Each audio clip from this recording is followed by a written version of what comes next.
Hi guys, welcome to the analysis for September 5th. We're going to go over just a few pairs today. There's not a ton of trade setups that I'm seeing. Perhaps if I'm missing some, you could certainly leave a comment with what you're looking at. But from what I've seen, it's a lot of chop today and not very many great continuation setups. However, I'm pretty confident that by the end of the week, we'll start seeing some more definite moving, as it is the first week in September, which does tend to add some volume to the market. So I'm just going to go over a few pairs today, but before I get into those, we're going to check our news for tomorrow. Of course, one of the reasons I think there's going to be some direction found in the market by the end of the week is because of all this news. So this is certainly bound to create some movement in the market, which will, depending on how it reacts, give us some direction in the market. And so there's a few things that I'm looking at. Number one, this pound news, I think, especially because there's an official bank rate in there, is going to be certainly a big part in our trading day tomorrow. The pound has been pretty strong, both euro and pound, and so this could take the pound strength to a whole new level and really give us a massive spike, or probably an even greater rejection if some really bad news came out. So a lot of pound news crammed in here, all red tagged. So I'm going to want to pay attention to that. And of course, the other thing is that since it's Thursday, we have employment change and unemployment claims for the US dollar. So those are going to be big. Mixed in with that, we have ECB press conference for the euro. So euro, pound, and dollar are all, probably the three most major currencies that we pay attention to here at Winner's Edge. And we're getting red tagged events for all of them, multiple events for dollar and pound. So certainly want to pay attention to that because that's going to create a lot of market movement. Not only do we have these announcements and these different claims and things like that going on, but then Draghi speaks for euro at 12:30 p.m. So last time President Draghi made a statement, the euro went pretty much crazy. So you're going to want to pay attention to that one as well. So a lot of news, a lot of stuff going on. It's going to be very intense market conditions most likely, and hopefully there's going to be some good trade opportunities found in those. Certainly I will be looking during the New York session for a lot of movement and hoping to perhaps catch a trade early in the morning and ride it out through the day. So that's what I'm expecting with all the news going on tomorrow. Make sure that you check Tony's report. With all this news going on, you're going to want to get an opinion from an expert like Tony.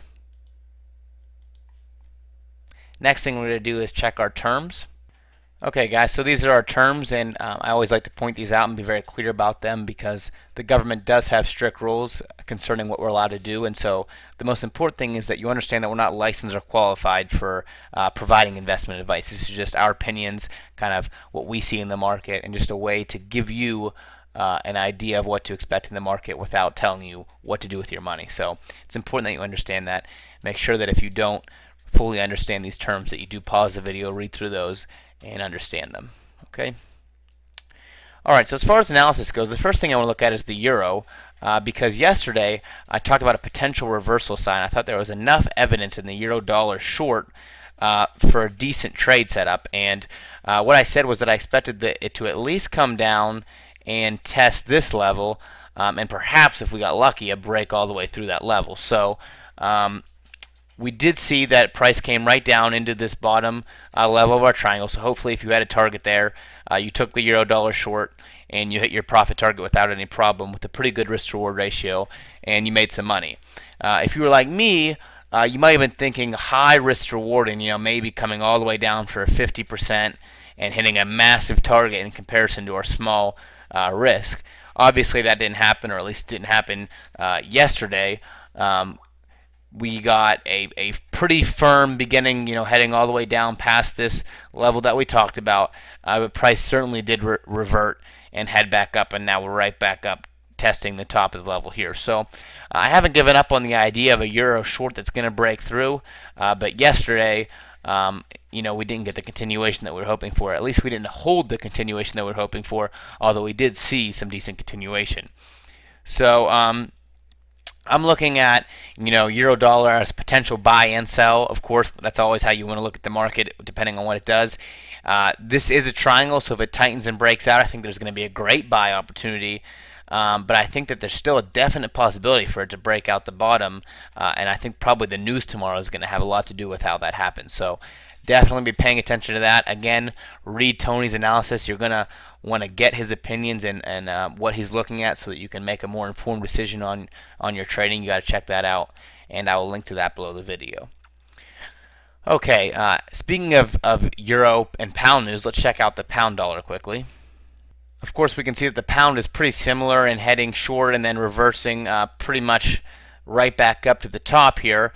One thing to note is that this level here is somewhat of topping, and it was pushed down to some extent. Now, obviously, it's still a bullish candle, but it did back off a little bit. So this is going to be something to watch to see if tomorrow's candle continues this back off and heads down, or just reverts more to the upside and creates a new high. That's going to, again, most likely depend on the news. So with pound dollar, notice that even though there's a lot of chop, and you can see a lot of red in this chart, we're still in an overall swing upwards. So it does have bullish momentum over bearish momentum.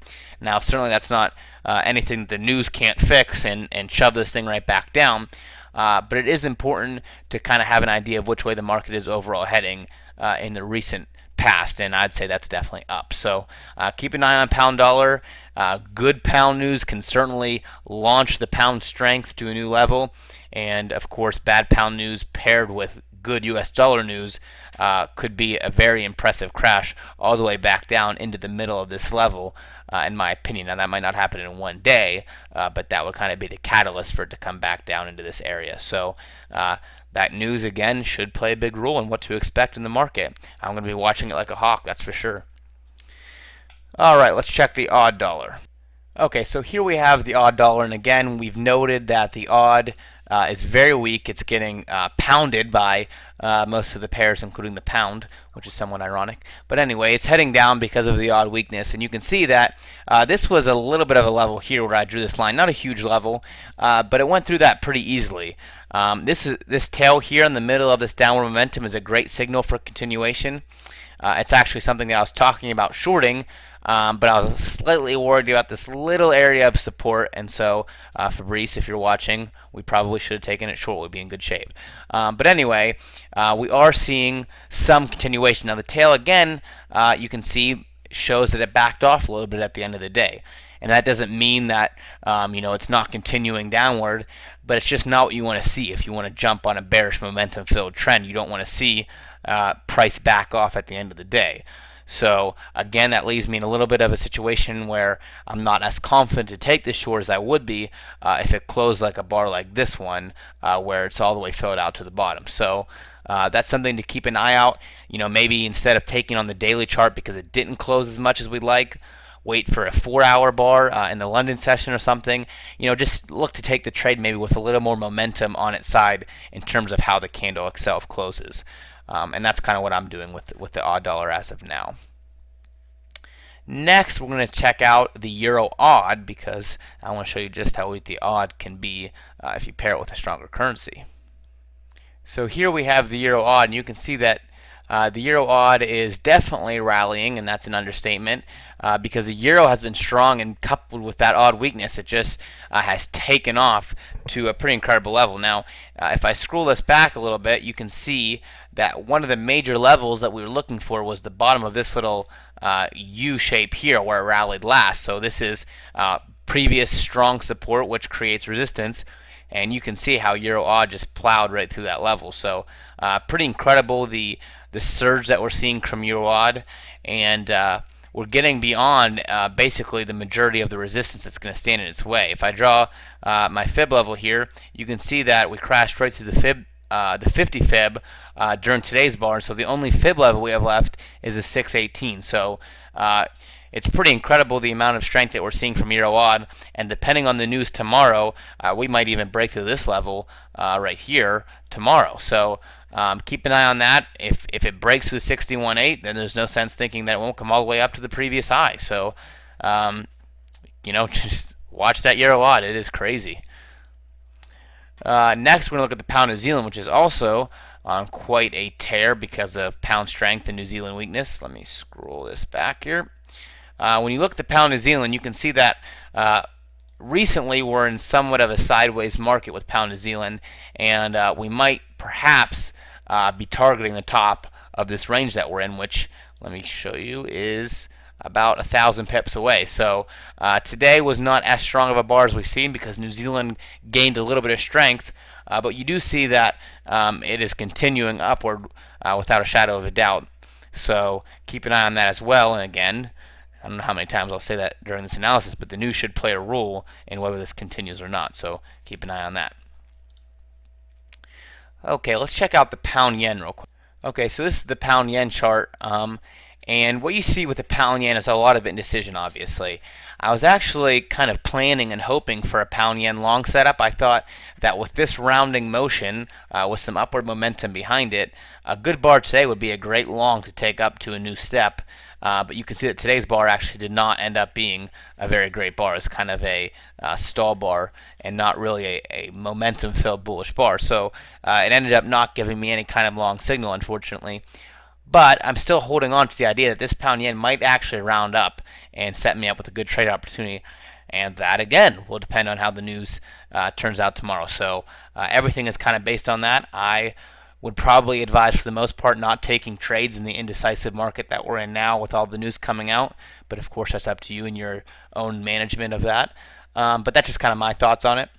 Anyway, that's probably the last pair that I'll cover today because I don't think there's a lot of great setups anywhere else. I just wanted to kind of cover our euro, pound, yen, dollar pairs, at least one, and make sure that you have an idea of what I'm looking at and what I see in the market. And mostly what it is indecision and not a lot of confluence and definite direction, unfortunately. So tomorrow we'll see what happens. We'll see if we do get some definite direction, and we'll look to jump on any type of long-term setups that do occur. So make sure you tune in the analysis tomorrow, post news announcements, to see what's going on there. Thanks for watching, guys, and I will talk to you soon.